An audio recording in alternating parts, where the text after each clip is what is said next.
극우 파시즘, 좌파들이 상대방을 비판할 때 주로 쓰는 말입니다.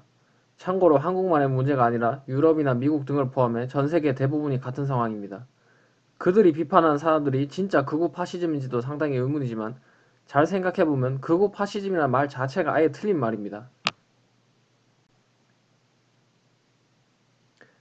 결론부터 말하자면 파시즘은 사실 좌파 사상입니다. 그 근거는 첫째, 파시즘의 창시자라고 할 수 있는 무솔리니와 젠틸레는 모두 사회주의자였습니다. 젠틸레는 우파로 규정하는 사람들도 있고 무솔리니가 1차 세계대전 중 우파로 전향했으니 그들이 만든 파시즘 또한 우파로 봐야 한다는 주장이 거의 정설처럼 되어 있는데 이는 파시즘을 극우로 만들기 위한 선동입니다. 젠틸레가 우파로 분류되기도 한 것은 당시 이탈리아의 공산주의자들에 비해 우파에 가깝다는 말이지 명백한 사회주의자인 그를 우파로 분류하는 것은 무리입니다. 그리고 무솔리니가 우파로 전향했다는 주장 또한 말이 안 되는데 그 근거들을 보면 반전주의자였던 그가 1차 대전에 참전을 독려했다는 것과 자본가들이 후원을 받았다는 것이 거의 전부입니다.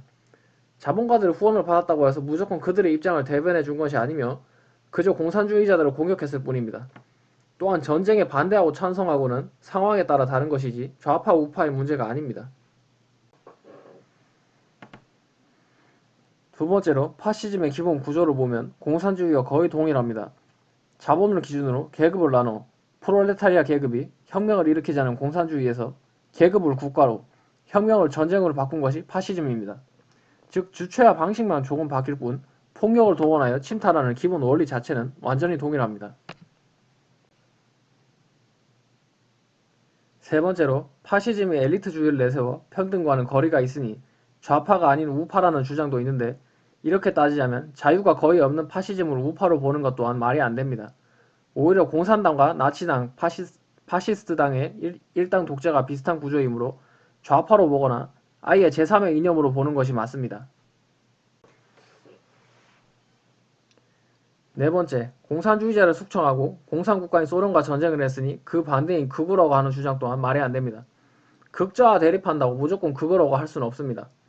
같은 좌파여도 얼마든지 대립이 있을 수 있고 극자의 반대쪽에는 좌파도 우파도 극우도 모두 존재할 수 있습니다. 실제로 소련을 비롯한 많은 공산주의자들은 나치보다 삼인주의를 더 위험하다고 판단하여 더 배격한 적이 있는데 삼인주의를 극우나 우파로 볼 수는 없지 않습니까? 다섯 번째, 나치 독일이나 이탈리아의 파시즘의 경제체제에서 자본주의적인 요소가 있으므로 극우라는 주장 또한 틀렸습니다.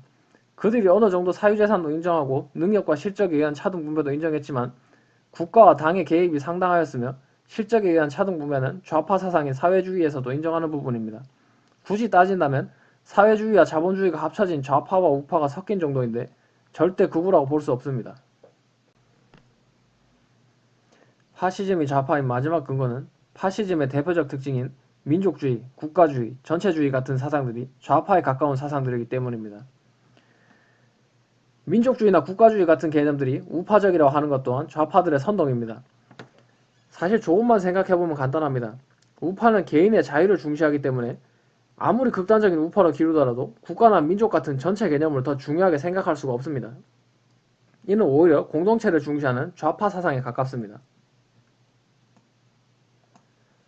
좌파란 민족이나 국가 등과 상관없이 모든 인간의 평등을 추구한다고 착각하는 사람들이 많은데 좌파 우파란 말이 생겨난 프랑스 혁명 이래 모든 좌파들은 그들의 이익이 모두 달성되거나 침해받을 위기에 처하면 우파나 수구로 전향했습니다. 프랑스 혁명 중 좌파에서 우파로 전향한 사람들이나 공산혁명 후 수구 좌파가 된 중국, 북한 등을 보시면 이해가 쉽습니다. 즉 좌파들이 말하는 평등이란 모든 인간들의 평등이 아니라 나 혹은 내가 속한 계급이나 민족, 국가 같은 집단 내에서의 평등입니다.